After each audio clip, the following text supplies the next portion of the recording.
그래서 계약서에 이런 특약을 기재하고 난 뒤에 바로 임대인의 체납 내역 확인하고 그러면 좀 더 안전을 확보할 수 있겠죠.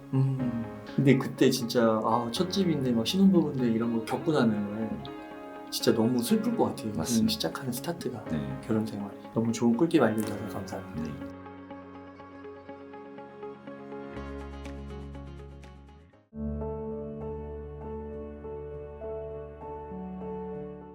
요즘에 뉴스 보면은 전세보증금 사기가 너무 심각해서 근데 또 국가는 너무 이렇게 빨리빨리 좀 나서지도 않던 것 같고요. 이거 좀 전세보증금을 개인이 지켜야 될 것 같은데 네. 뭐 계약서, 특약사 뭐 이런 것들 좀 저희가 꼭 알아야 될 그런 게 좀 있을까요? 네. 그 전세 보증금을 지키는 방법에 대한 이런 특약 이런 내용을 제가 여러 채널에서도 소개를 드렸어요. 근데 이제 반응들이 어떤 분들은 이거 다 어떻게 쓰냐, 현실적으로 이거 불가능하다. 누가 이러면 누가 전세 내주냐. 예, 이런 분들이 많이 계셨거든요. 근데 물론 뭐 맞는 말씀인데 우리가 그저 이제 관행대로 해왔기 때문에 이런 전세 사기 이슈가 터진 거라고 저는 생각하거든요. 지금 분위기에선 내줄 것 같은데.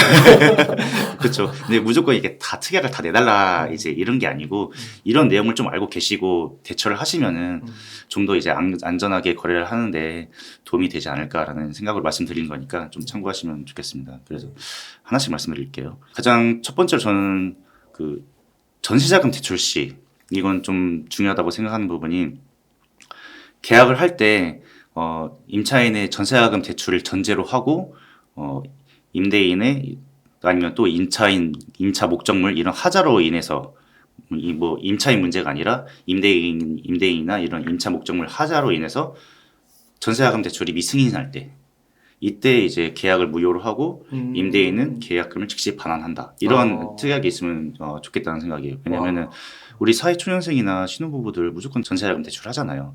근데 이런 특약을 기재하지 않고 그냥 무턱대고 계약을 했다가 계약금 내고 갑자기 그 승인이 안 나는 경우가 있어요. 이러면은 계약금 그냥 날리는 상황이 발생하거든요. 그래서 이런 특약을 넣고 미리 임대인한테 양해를 구하고 뭐 그 임대인이나 또 이제 이런 목적물의 이전 하자로 인해서 이제 승인이 안 나면은 계약금 돌려주라. 이런 좀 안전장치는 하는 게 나중에 분쟁 예방에 좀 좋을 거라 생각합니다. 네. 그래서 전세자금 대출 전제로 하나 말씀드렸고요. 그리고 가장 중요해요. 전세보증보험이죠. 그 임대인은 이제 그 임차인의 전세보증보험 가입을 위해서 좀 이제 협조를 좀 해줘야 돼요. 그래서 이런 절차를 좀 적극적으로 협조하고 나중에 이런 임대인이나 임차 목적물의 하자로 인해서 보험 가입이 이제 미승인 되면은 계약 무효로 하고 지금까지 지급했던 거 다 이제 반환한다. 이런 규정, 이런 특약이 필요하다고 생각해요. 그리고 뭐 무한정 기간을 주면 좀 오히려 임대인한테 불리할 수 있으니까 뭐 이제 잔금 지급하고 한두 달 이내에 보증보험을 가입하는 조건으로 이런 특약을 넣어야 된다고 저는 생각하거든요. 이게 제일 저는 중요하다고 생각합니다. 이 주택임대차에 있어서 전세보증보험 가입은 이제 필수가 됐거든요. 내 전세 사기 안 당하고 내 보증금 지키려면은 보증보험 가입이 필수고요. 나중에 이런 임대인이나 임차 목적물 하자로 인해서 보증보험 가입을 못하게 된다. 이러면은 정말 임차인은 엄청난 위험에 처할 수 있기 때문에 이런 부분은 강력하게 어필을 하셔야 된다고 저는 생각을 합니다. 그럼 임대인은 안 해주려고 하는 분들도 있다고 하던데 네. 왜 안 해주려고 하는 거예요? 본인이 뭐 귀찮아서겠죠. 그냥 그 이유인가요? 귀찮은 게 더 크지 않을까요? 안 해줄 이유가 없지 않습니까? 예. 당연히 해줘야 되는데 이제 보증보험을 가입하게 되면은 뭐 내용 증명 통지받고 이러니까 그런 면에서 좀 이제 기분이 안 좋다라고 하는 거죠. 그냥 그 정도. 그냥 주면 문제가 없지 않겠습니까? 전세보증금 내주면 문제 없을 건데 뭐 임대인 입장에서는 그냥 계약서 하나 쓰고 입주하면은 그냥 끝날 건데 또 다른 절차를 거쳐야 되니까 또 뭐 내용 증명 통지받고 이러고 하니까 좀 그 입장에서는 기분이 안 좋을 수는 있겠다라는 생각이 드는데 지금 시국과 지금 시국이나 지금 사회적인 분위기를 고려하자면은 무조건 해줘야겠죠. 네, 요거는 반드시 챙기죠. 네, 반드시 챙기시고요. 그리고 세 번째로 임대인은 잔금 지급일 이길까지 뭐 담보권이나 전세권 등 새로운 권리를 발생시키지 않는다. 네. 주택임대차의 대항력은 인도와 전입신고 그 다음 날에 효력이 발생해요. 다음 날. 예, 이것 때문에 많이 문제가 되는데 잔금하고 그 당일날에 그냥 근저당 설정하는 경우가 있죠. 그러면은 순위에서 밀리면은 물건이 경매에 들어갔을 때 보증금을 다 보호받지 못하게 되는 상황이 발생하는 거죠. 그래서 그 효력이 발생하기 전에 담보권이나 전세권 등 이런 위험을 가져올 수 있는 이런 권리가 들어오면 안 되겠죠. 그래서 이런 특약이 필요하다고 보이고요. 마찬가지 취지예요. 임대인은 잔금 지급일 또는 보증보험 가입 예정일 당일까지 소유권 이전 등기 신청하지 않는다. 물론 임대인이 제3자에게 매매로 인한 이런 소유권 이전 등기 하게 되면 그 제3자가 임대인 지위를 당연 승계합니다. 뭐 이제 법적으로는 이제 크게 문제될 건 없는데 문제는 갑자기 이런 잔금 지급일이나 뭐 보증보험 가입 예정일 당일에 이런 소유권 이전 등기가 일어나게 되면은 심사가 좀 길어질 수가 있어요. 그렇기 때문에 좀 불안정한 지위에 놓을 수 있기 때문에 이러면 좀 고려해야 되는구나라고 이렇게 생각을 하시면 되겠습니다. 좀 참조만 하시면 될 특약으로 보이고요. 그리고 다섯 번째로 세금 관련 문제예요. 임대인의 세금 관련 문제인데 임대인은 이제 국세나 지방세, 뭐 이자 체납 이런 것들이 없음을 이제 고지하고 임차인이 세금 체납 내역을 확인해 보는 것에 적극 협조해야 합니다. 그리고 만일 세금 체납이 확인된 경우 잔금일 이전까지 체납의 전액을 상환해야 하고 이를 어길 시에는 계약 무효로 하고 지급한 계약금은 즉시 반환한다. 이런 특약 이건 필요하다고 생각해요. 이것도 잘 체크를 하셔야 합니다. 임대인에게 이런 체납세금이 있으면은 이 물건이 경매에 들어갔을 때 임차 보증금에 우선하는 경우가 있어요. 이렇게 되면은 보증금을 다 보장받지 못하죠. 임차 보증금에 손해가 발생할 우려가 있기 때문에 그리고 이런 보통 그 체납세금 같은 경우는 등기부에 늦게 반영이 돼요. 뭐 한참 체납되고 막 그 체납이 엄청 쌓여야지 그제서야 구세청에서 압류 등기가 들어가요. 아 그렇구나. 예. 그렇기 때문에 이런 부분 특약으로 챙기시고 그래서 이런 체납세금으로 인한 임차 보증금 보장을 못 받는 경우가 이제 많이 발생했기 때문에 이번 달부터 제도가 개선이 됐어요. 그래서 임차 보증금이 1,000만 원 초과하는 주택이나 상가인 경우에 임차인이 임대인의 세금 내역을 열람할 수 있습니다. 그렇구나. 좋네요. 네. 그래서 임대차 계약 전이라면 임대인의 동의를 받아야 되고요. 만약 계약서를 작성했다. 그럼 그 계약서 가지고 임대인 동의 없이도 임대인의 체납 내역을 확인할 수 있어요. 임차 보증금이 1,000만 원이면 전세금 1,000만 원 이상부터 초과부터. 네. 그래서 계약서에 이런 특약을 기재하고 난 뒤에 바로 임대인의 체납 내역 확인하고 그러면 좀 더 안전을 확보할 수 있겠죠. 그러니까 이런 게 합리적인 것 같아요. 이런 거 좀 빨리빨리 좀 반영했으면 좋을 것 같아요. 예전부터 이런 이슈가 있었고 요구가 있었는데 이제 이렇게 사회적인 현상으로 대두가 되니까는 이제서야 그렇군요. 된 거죠. 네. 그리고 이제 마지막 특약사항을 말씀드릴 건데 임대인은 계약 기간 중 매매 계약 체결 시 임차인에게 이를 고지할 의무가 있다. 이거는 좀 참조할 만한 그런 특약입니다. 반드시 뭐 해야 될 건 아니라고 보이는데 임대인이 제3자하고 매매 계약 체결하고 소유권을 넘기면은 당연히 제3자가 임대인의 지위를 당연 승계해요. 네. 근데 우리 전세 사기 유형 중에 하나가 뭐였냐면은 그냥 아무런 자력도 없는 그냥 껍데기뿐이 유령 법인에다가 그냥 넘겨버린 겁니다. 자력이 없는. 그런데 넘겨버리고 그냥 경매 들어가게 냅두고 이렇게 해가지고 결국에는 임차인이 전세 보증금 못 받고 이런 게 발생했거든요. 그래서 이런 매매 계약이 체결됐다 이런 걸 임차인이 만약에 미리 알았다면은 그냥 즉각적으로 대처를 할 수 있었겠죠. 그 즉시 나는 임대인 지위 승계하는 거 거부하고 임대차 계약 그냥 해지하고 보증금 돌려달라. 전 소유자한테 이렇게 요구할 수 있거든요. 이 특약사항이 들어가 있으면요. 그러니까 고지할 의무가 있다는 거죠. 그러니까 내가 알아야지 뭔가 대처를 할 거 아닙니까? 근데 이런 고지 의무 없이 그냥 내버려 두면 시간이 훨씬 지난 상태이기 때문에 대처하기는 그때는 이미 늦었다는 거죠.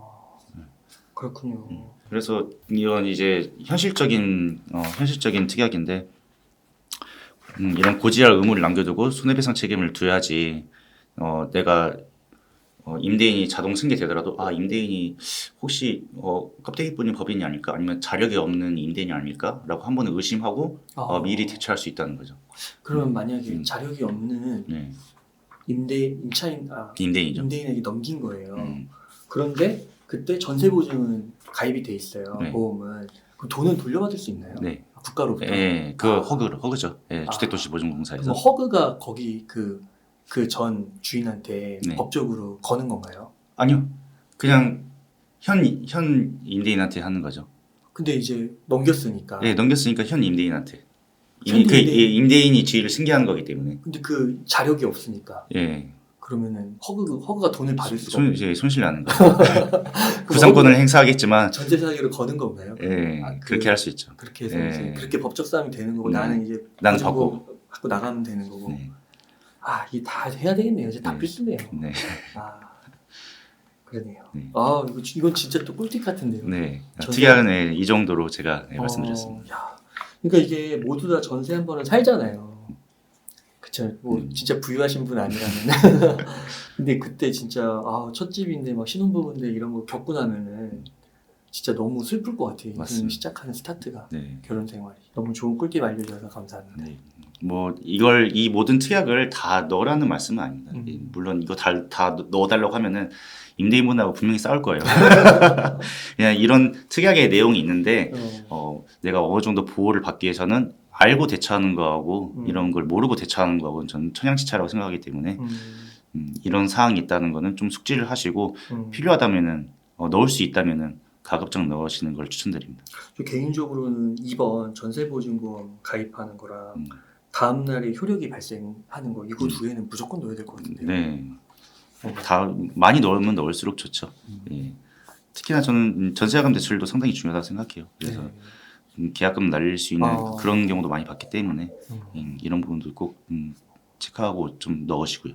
저희 고객분들한테도 항상 저희 등기할 때 그 준비하실 때 서류를 문자로 이렇게 짜라락 해가지고 다 보내드리거든요. 그러면 어떤 고객분들은 말씀을 하세요. 무슨 등기 하나 하는데 이렇게 많은 서류가 필요하냐.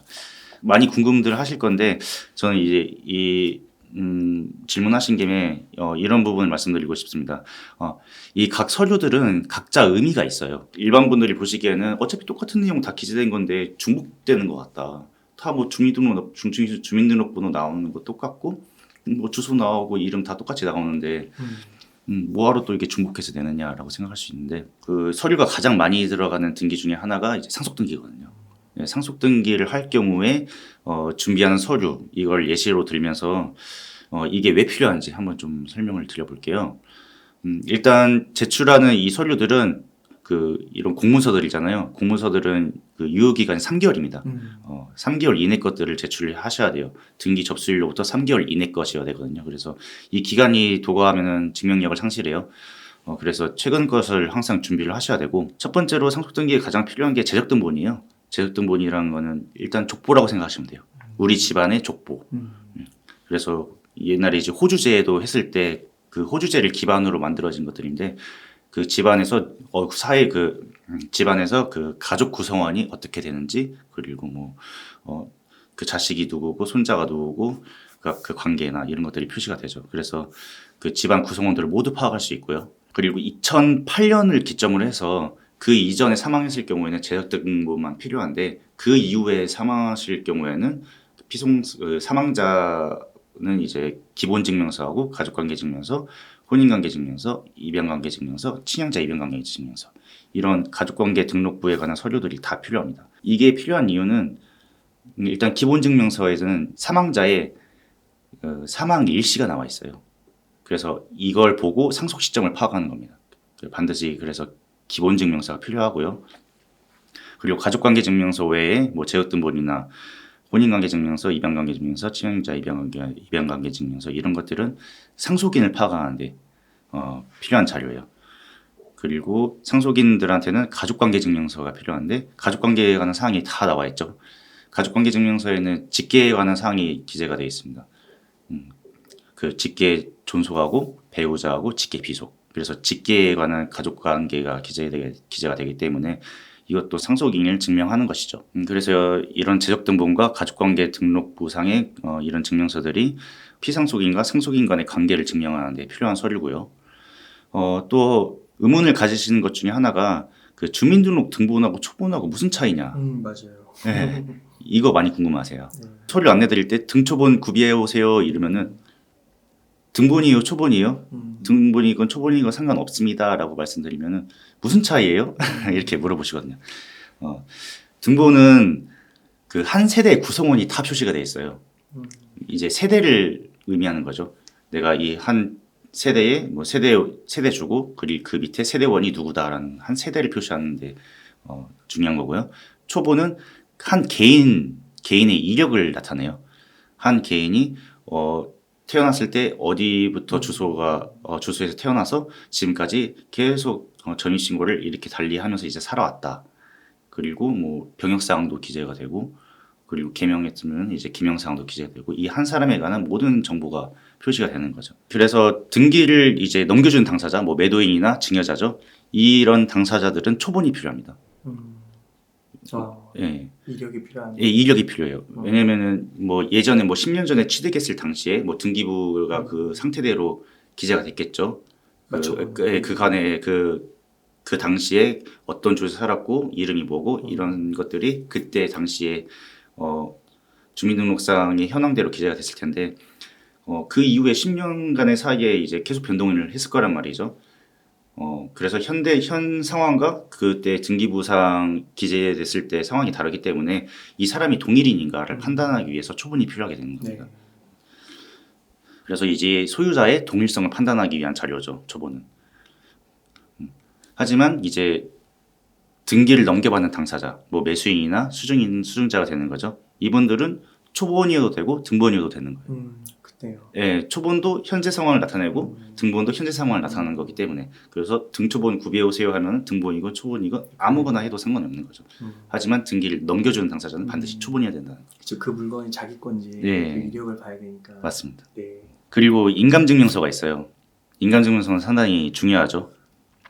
인감증명서에도 똑같이 성명하고 주민번호, 이름, 주소 뭐 다 기재가 돼 있는데 아니 인감증명서에 다 기재가 되어 있는데 왜 또 왜 등초본을 제출해야 되냐라고 하시는 분들도 있어요.